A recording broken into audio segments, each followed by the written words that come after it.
नमस्कार. लोकसभा 2024 ची निवडणूक जाहीर झाली. येत्या काही दिवसांमध्ये निवडणूक पार पडणार आहे. निवडणुकीमध्ये किती मोठ्या प्रमाणात पैशाचा वापर केला जातोय हे सगळ्यांना माहीत आहे आणि आता हळूहळू पैशाचे कारनामे समोर येत आहे. एकीकडे पंतप्रधान नरेंद्र मोदी म्हणतात न खाऊंगा न खाणे दूंगा, तसेच मोदीची गॅरंटी म्हणजे भ्रष्टाचारांवर कारवाई असं ते सांगतात आणि भाजपमुळेच देशातील भ्रष्टाचार संपला असा दावा ते करतात.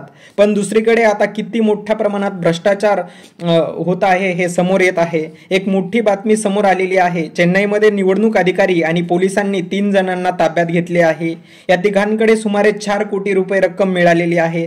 चौकशीमध्ये त्यांनी कबूल केले आहे की सगळी रक्कम भाजपच्या उमेदवार असलेले नरिनार नागेंद्र यांच्याकडे जात होती आणि त्यांचीच ही रक्कम आहे. येत्या 19 तारखेला तिरुनवल्लीमध्ये निवडणूक होणार आहे आणि येथे भाजपचे उमेदवार आहे नरिनार नागेंद्र. या प्रकरणी आता तमिळनाडूतील DMK पक्षाने भाजपवर हल्ला चढवला आहे आणि भाजपच्या उमेदवारावर कारवाई करावी अशी मागणी केली आहे.